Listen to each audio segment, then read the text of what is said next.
Because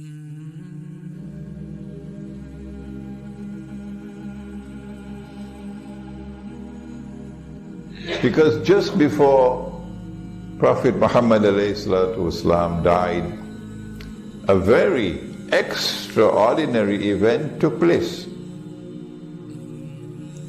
He was sitting in the masjid with his companions when a stranger entered. No one knew who was this man. He was dressed all in white, his hair was black, and no one knew him. And he walked through the gathering and came directly in front of the Prophet ﷺ and asked 5 questions.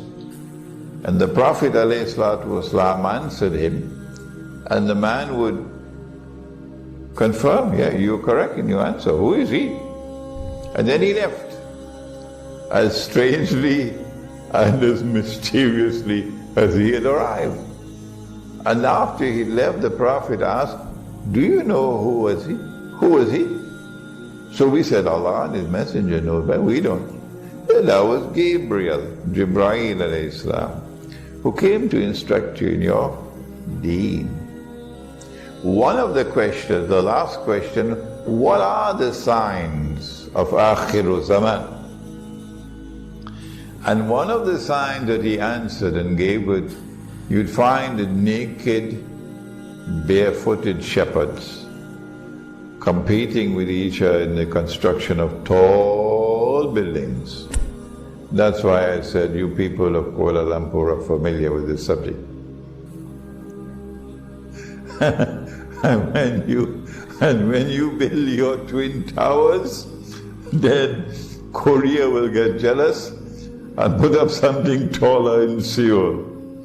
And then Dubai will say, nope, we're going to do better. And they put up the Burj in Dubai. And then Jeddah will say, we'll teach you a lesson. And Jeddah will put up towers that go up into the clouds. And those who see with only one eye would look at these tall buildings and say they represent progress. These are the naked, barefooted shepherds.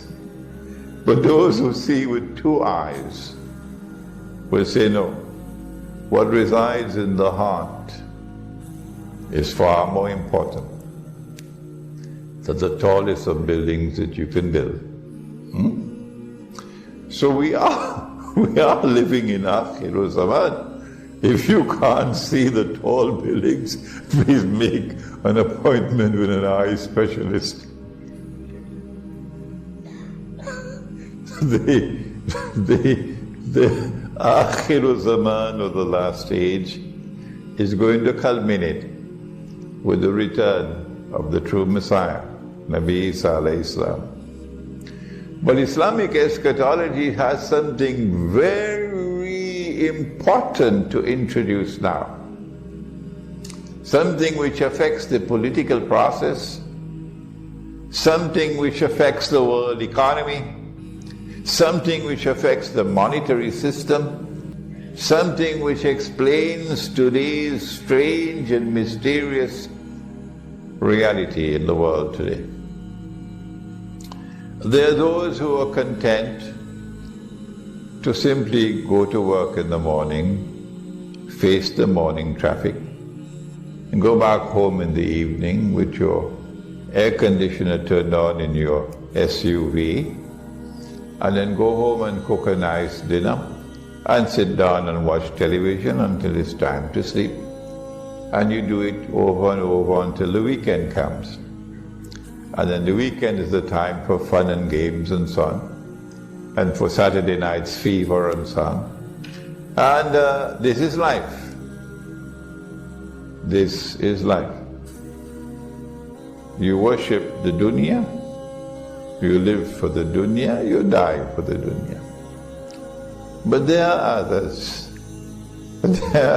who are made of sterner stuff, and their hearts beat with a different tune.